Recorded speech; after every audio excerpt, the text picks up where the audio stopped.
কলকাতা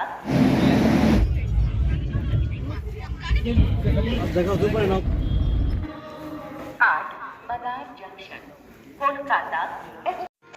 নমস্কার, কেমন আছেন সবাই? রাজস্থানের আরেকটি ব্লগে আপনাদের স্বাগত জানাই।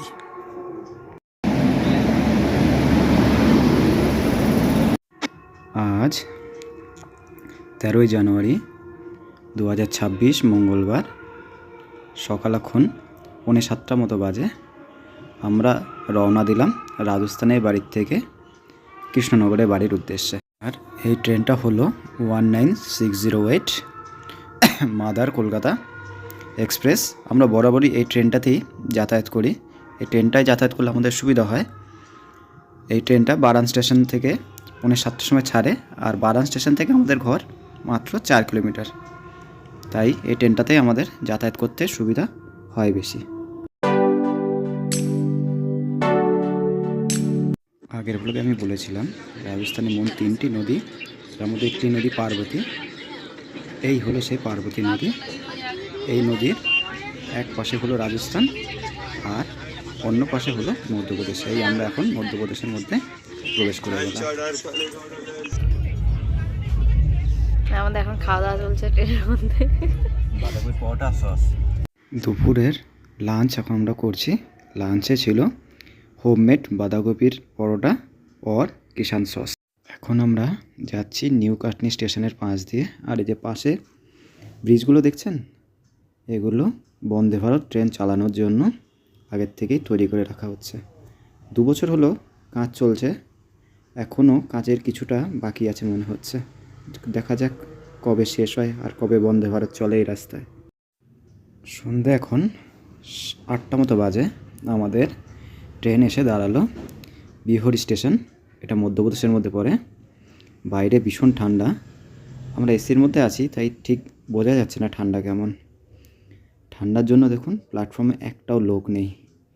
আর পশ্চিমবঙ্গ যদি হতো তাহলে প্ল্যাটফর্মে লোকে গিজগিজ করতো। আর এখানে দেখুন এত ঝাঁ চকচকে প্ল্যাটফর্ম, একটাও লোক নেই।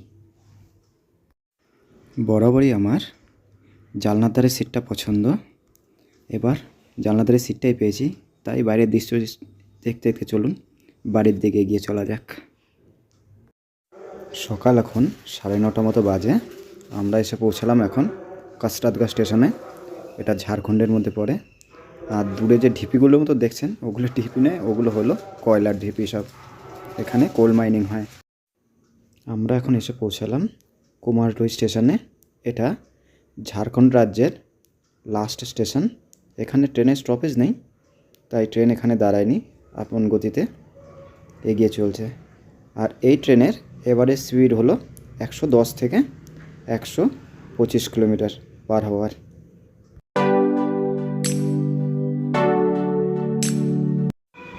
এটা হলো বরাকর নদী। দেখুন ভিউটা কত সুন্দর লাগছে, মনে হচ্ছে ড্রোন ভিউ। এত বড় নদী, কিন্তু নদীতে জল নেই।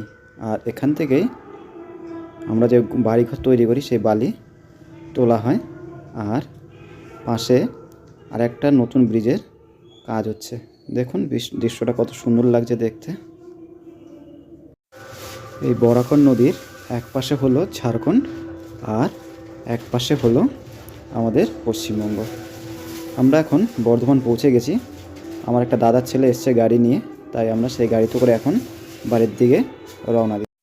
আর আমরা এখন বর্ধমান রেলওয়ে ব্রিজের উপর দিয়ে যাচ্ছি। এই ব্রিজটা হলো পশ্চিমবঙ্গের সেকেন্ড সবচেয়ে বড় রেলওয়ে ব্রিজ। এই টার্নিংটা ঘোরার পরেই সামনে আই লাভ বর্ধমান লেখা আছে।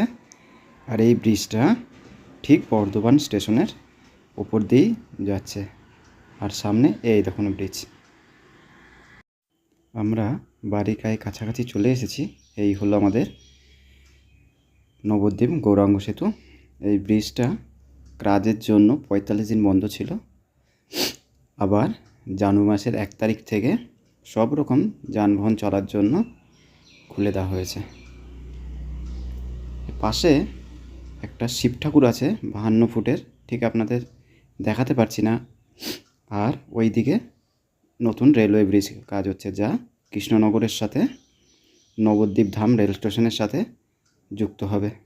বর্ধমান স্টেশন থেকে কৃষ্ণনগরের দূরত্ব প্রায় 70 কিলোমিটার মতো, যা গাড়িতে করে আসতে আমাদের টাইম লাগে 2 ঘন্টা থেকে 2.5 ঘন্টা।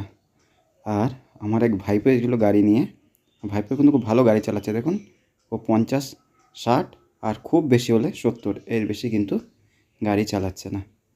আর সামনে টোলগেট আছে, তাই এখন একটু আসতেই যেতে হবে। এখন 4:30 মতো বাজে, আমরা বাড়ি পৌঁছে গেছি। এখন স্নান করে খাওয়া দাওয়া করে নিই। ঠিক আছে, ভালো থাকবেন। নতুন একটি ব্লগে আবার আপনাদের সাথে দেখা হবে। ততদিন সুস্থ থাকবেন, ভালো থাকবেন। নমস্কার, ধন্যবাদ।